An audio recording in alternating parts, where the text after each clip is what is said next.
Back in 1999, the United States handed China a JDAM laser-guided bomb unit for research. Technically, we gave them 5, but 4 of them kind of exploded when we accidentally dropped them on the Chinese embassy in Belgrade. During the 1999 NATO air campaign against Slobodan Milosevic, the US military and Central Intelligence Agency were running their own operations outside the NATO umbrella. The CIA was coordinating the bombing of the Yugoslav Federal Directorate for Supply and Procurement, a governmental organization suspected of weapons dissemination. Unfortunately, the coordinates they provided were actually for the Chinese embassy in Belgrade.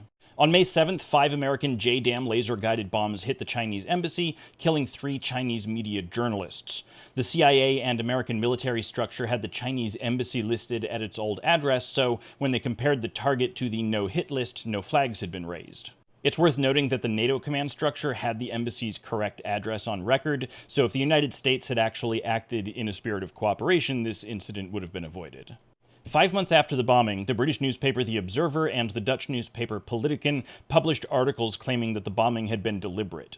The papers claimed that a source within the British Ministry of Defense said that the Chinese embassy was being used as a communications hub for the Yugoslav military, which was actively engaging in ethnic cleansing.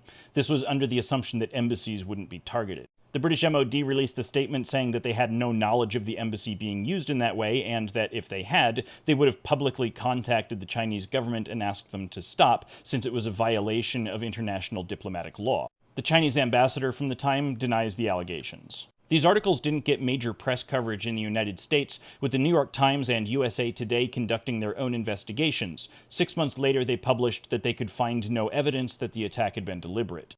In 2000, former intelligence officer William Arkin told Salon the bombing was likely accidental, and he thought he knew why.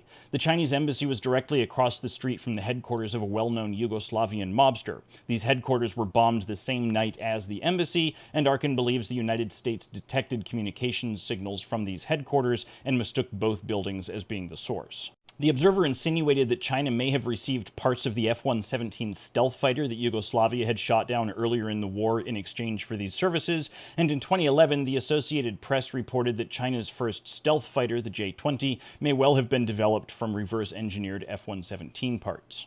In the end, the United States gave China $28 million for the property damage and $4.5 million for the dead men. In 2011, the British Sunday Times published an article claiming that an unpublished memoir of the former Chinese Premier Jiang Zemin detailed how Serbs were permitted to use the Chinese embassy and that the United States had privately presented their evidence to the Chinese government. This remains unconfirmed. One of the JDAMs dropped on the embassy that night didn't explode, and it was sent back to China for reverse engineering. 6 years later, China had their clone.